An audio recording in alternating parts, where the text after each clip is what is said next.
Hello everyone, स्वागत है आप सभी का हमारे YouTube channel exam 2.0 study channel पर। आज के इस वीडियो में हम लोग यूपी पुलिस परीक्षा 2024 के लिए रेडियो ऑपरेटर का प्रैक्टिस सेट नंबर 9 को कवर करने जा रहे हैं। इससे पहले हमने 8 सेट को कवर कर लिया था। अगर आपने उसे नहीं देखा है तो उसका लिंक डिस्क्रिप्शन में दे दिया जाएगा या फिर चैनल के प्लेलिस्ट में आपको मिल जाएगा, वहाँ से आप लोग जा करके देख सकते हैं। तो चलिए बिना देर की इस वीडियो को शुरू करते हैं। और ये वीडियो आपको पसंद आता है तो इसको लाइक शेयर जरूर कीजिएगा, और चैनल को अभी तक सब्सक्राइब नहीं किया है तो चैनल को सब्सक्राइब करके बेल आइकन बटन भी दबा दीजिएगा। तो देखते हैं आज का पहला प्रश्न सामान्य हिंदी का क्या दिया गया है। तो सामान्य हिंदी का यहाँ पर पहला प्रश्न दिया गया है कि पानी पीकर जात पूछना का अर्थ क्या होगा। तो ऑप्शन आपके सामने है और इसमें से करेक्ट आंसर बता दीजिएगा। और जितना भी आपका स्कोर होगा आप कमेंट बॉक्स में जरूर बताइएगा कि आपका कितना स्कोर आया है। तो जल्दी से बताइए इसका करेक्ट आंसर क्या होगा। पानी पीकर जात पूछना का अर्थ है, तो इसका करेक्ट आंसर बता दीजिए। तो इसका करेक्ट आंसर हो जाएगा ऑप्शन नंबर सी, यानी काम निकलने के बाद सोचना। अगला प्रश्न है 2 नंबर की वाक्य का वर्गीकरण मुख्यतः कितने प्रकार से होता है। तो बताना है वाक्य का वर्गीकरण मुख्यतः कितने प्रकार से होता है। तो ऑप्शन यहाँ पर दिए गए और इसमें से करेक्ट आंसर हो जाएगा ऑप्शन नंबर ए, यानी 2 प्रकार से होता है। अगला प्रश्न है यहाँ पर भाव युक्त शब्द अनुवाद कीजिए। यहाँ पर अनुवाद चुनना है। I was over joyed, I was over joyed का यहाँ पर अनुवाद क्या होगा हिंदी में। तो जल्दी से इसका करेक्ट आंसर बता दीजिए। तो इसका करेक्ट आंसर हो जाएगा ऑप्शन नंबर सी, यानी मेरा दिल बाग बाग हो गया। अगला प्रश्न है 4 नंबर की पावन का संधि विच्छेद होगा। पावन का संधि विच्छेद बताना है तो ऑप्शन में से करेक्ट आंसर क्या होगा जल्दी से बताइए। तो इसका करेक्ट आंसर हो जाएगा ऑप्शन नंबर सी, यानी पौधन अन पावन का संधि विच्छेद होगा। अगला प्रश्न यहाँ पर 5वां नंबर दिया गया कि शुद्ध शब्द चुनिए। शुद्ध शब्द का यहाँ पर चयन करना है। तो ऑप्शन दिए गया और इसमें से करेक्ट आंसर हो जाएगा ऑप्शन नंबर सी, यानी बड़ा सा। अगला प्रश्न है यहाँ पर 6 नंबर। 6 नंबर यहाँ पर दिया गया है कि निम्नलिखित में से किस वाक्य में अकर्मक क्रिया है। अकर्मक क्रिया है, आपको बताना है किस वाक्य में। तो ऑप्शन दिए गए और इसमें से करेक्ट आंसर बता दीजिए। तो इसका करेक्ट आंसर मैं आपको बता दे रहा हूँ। इसका करेक्ट आंसर हो जाएगा ऑप्शन नंबर ए, यानी पानी बरस रहा है। अगला प्रश्न है 7वां नंबर की मुझे किस प्रकार का सर्वनाम है। तो मुझे किस प्रकार का सर्वनाम है ये आपको बताना है। तो ऑप्शन यहाँ पर दिए गए और इसमें से करेक्ट आंसर हो जाएगा उत्तम पुरुष है।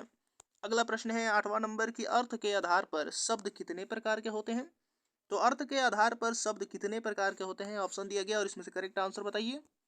तो इसका करेक्ट आंसर हो जाएगा ऑप्शन नंबर बी, यानी 4 प्रकार के होते हैं। अगला प्रश्न 9 नंबर दिया गया कि लालटेन शब्द निम्न वर्गों में से किस वर्ग में आता है। तो लालटेन शब्द निम्न वर्गों में से किस वर्ग में आता है ये आपको बताना है। तो इसका करेक्ट आंसर हो जाएगा ऑप्शन नंबर डी, यानी विदेशज। अगला प्रश्न है 10 नंबर की यशोदा में प्रयुक्त संधि का नाम बताइए। यशोदा में प्रयुक्त संधि कौन सी है। तो इसका करेक्ट आंसर हो जाएगा ऑप्शन नंबर सी, यानी विसर्ग संधि है। अगला प्रश्न है 11 नंबर। अब यहाँ पर 11 नंबर दिया गया है कि कुर्सी पर मास्टर जी बैठे हैं। इस वाक्य में कुर्सी शब्द किस कारक में है। तो बताना है कुर्सी किस कारक में है। तो इसका करेक्ट आंसर हो जाएगा ऑप्शन नंबर डी, यानी अधिकरण। अगला प्रश्न है 12 नंबर की बहुव्रीहि समास का उदाहरण कौन सा है। तो बहुव्रीहि समास का उदाहरण कौन सा है ऑप्शनों में से बताना है। तो इसका करेक्ट आंसर हो जाएगा ऑप्शन नंबर सी, यानी चतुर्भुज। अगला प्रश्न है 13 नंबर। 13 नंबर दिया गया कि तिलक किस प्रकार का शब्द है। तो तिलक किस प्रकार का शब्द है ये आपको बताना है। तो ऑप्शन दिए गया और इसमें से करेक्ट आंसर हो जाएगा ऑप्शन नंबर ए, यानी तत्सम शब्द है। अगला प्रश्न 114 नंबर दिया गया है। यहाँ पर 14 नंबर, अंडे का शहजादा का अर्थ क्या है। तो अंडे का शहजादा का अर्थ बताना है। तो ऑप्शन यहाँ पर दिए गए हैं और इसमें से करेक्ट आंसर हो जाएगा ऑप्शन नंबर डी, यानी अनुभवहीन व्यक्ति। अगला प्रश्न देखते हैं 15 नंबर। इसके बाद यहाँ पर 15 नंबर दिया गया है कि प्रत्युत्पन्नमति, प्रत्युत्पन्नमति का यहाँ पर क्या होता है मतलब। तो बता दीजिए इसका करेक्ट आंसर। तो इसका करेक्ट आंसर हो जाएगा ऑप्शन नंबर डी, यानी जो तत्काल सोचकर उत्तर दे सके उसे प्रत्युत्पन्नमति कहते हैं। अगला प्रश्न है 116 नंबर। यहाँ पर 16 नंबर दिया गया है हड़ौती बोली है। हड़ौती यहाँ पर बोली कौन सी है आपको बताना है दिए गए ऑप्शनों में से कि हड़ौती जो बोली है वो कौन सी है। तो इसका करेक्ट आंसर हो जाएगा ऑप्शन नंबर बी, यानी पूर्वी राजस्थान की बोली है। अगला प्रश्न यहाँ पर 17 नंबर दिया गया कि प्रेमचंद के अधूरे उपन्यास का नाम क्या है। तो प्रेमचंद के अधूरे उपन्यास का नाम बताना है। तो ऑप्शन यहाँ पर दिए गए और इसमें से करेक्ट आंसर हो जाएगा ऑप्शन नंबर सी, यानी मंगलसूत्र। मंगलसूत्र जो है वो प्रेमचंद के अधूरे उपन्यास का नाम है। अगला प्रश्न 18 नंबर दिया गया कि शुद्ध वाक्य का चयन कीजिए विराम चिन्ह को देखते हुए। तो यहाँ पर ऑप्शन दिए गए और इसमें से करेक्ट आंसर क्या होगा जल्दी से बताइए। तो इसका करेक्ट आंसर हो जाएगा ऑप्शन नंबर डी, यानी आप शायद पटना के रहने वाले हैं। तो यहाँ पर ऑप्शन नंबर डी करेक्ट हो जाएगा। अगला प्रश्न यहाँ पर 19 नंबर दिया गया कि अघोष वर्ण कौन सा है। अघोष वर्ण कौन सा है ये आपको बताना है। तो जल्दी से इसका करेक्ट आंसर बता दीजिए। तो इसका करेक्ट आंसर हो जाएगा ऑप्शन नंबर डी यानी 100।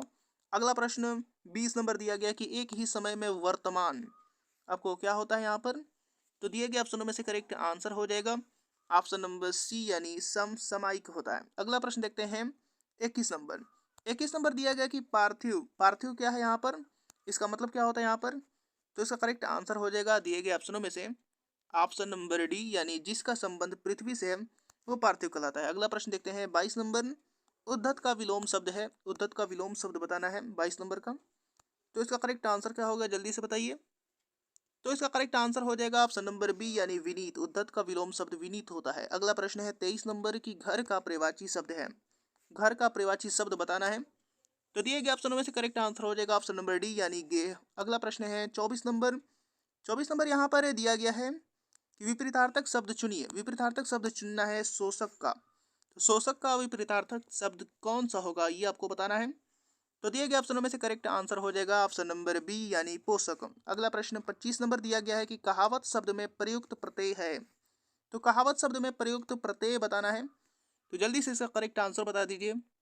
तो इसका करेक्ट आंसर हो जाएगा ऑप्शन नंबर डी यानी आवत। अगला प्रश्न 26 से 30 नंबर की ओर बढ़ते हैं। 26 से 30 नंबर यहाँ पर दिया गया है और वाक्य को पूरा करना है। आपको उचित क्रमानुसार क्रम में रख करके वाक्य को पूरा करना है। तो यहाँ पर 26 नंबर का आप लोग स्वयं पढ़ करके इसका उत्तर दीजिए। बताइए कि इसका सही क्रम क्या होगा वाक्यों का। तो इसका करेक्ट आंसर जल्दी से बताइए।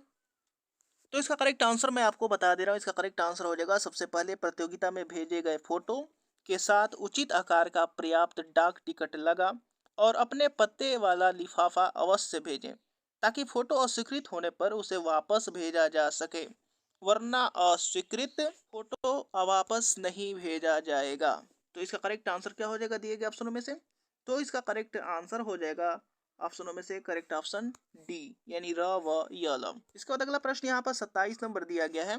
27 नंबर भी यहाँ पर क्रम में सजाना है। तो बताइए इसका करेक्ट आंसर क्या होगा। तो जल्दी से इसका क्रम में सजाइए और इसका करेक्ट आंसर बताइए ऑप्शन में से कौन सा करेक्ट होगा। तो इसका करेक्ट आंसर क्या होगा जल्दी से बताइए।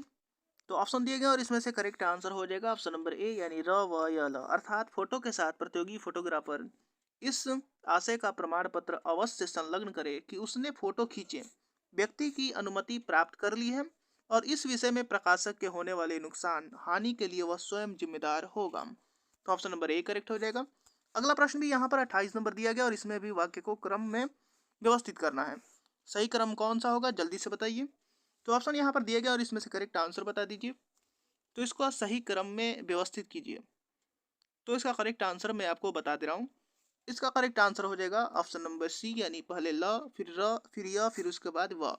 अर्थात प्रोफेसर ने मुझे समझाया कि इंसान को कभी भी हीन भावना का शिकार नहीं होना चाहिए और न ही अपना आत्मविश्वास खोना चाहिए।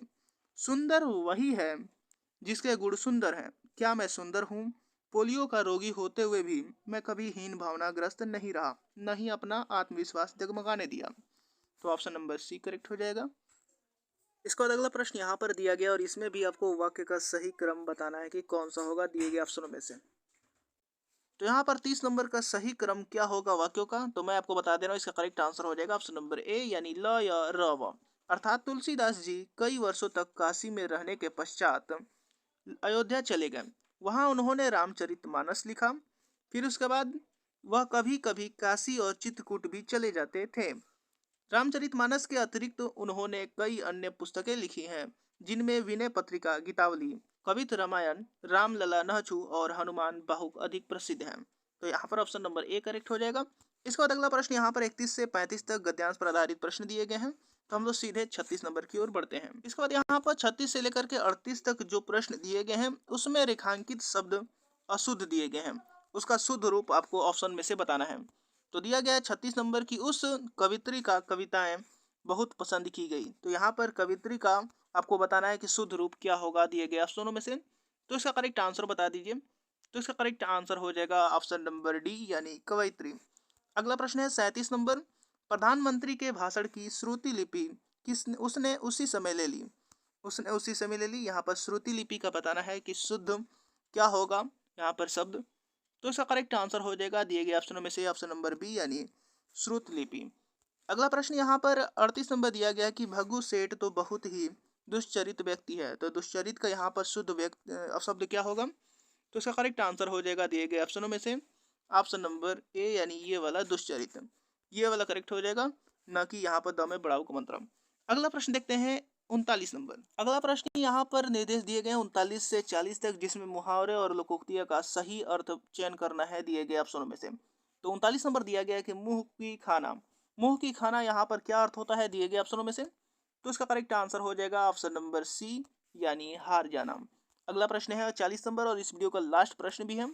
तो डपोर संघ का क्या अर्थ होता है ये आपको बताना है। डपोर संघ का अर्थ, तो इसका करेक्ट आंसर हो जाएगा ऑप्शन नंबर बी, यानी बेसिर पैर की बातें करने वाला। तो उम्मीद करता हूँ कि वीडियो आपको पसंद आया होगा और इसी तरीके के और नए वीडियो देखने के लिए हमारे साथ जुड़े रहिए। तो मिलते हैं अगले वीडियो में, तब तक के लिए धन्यवाद।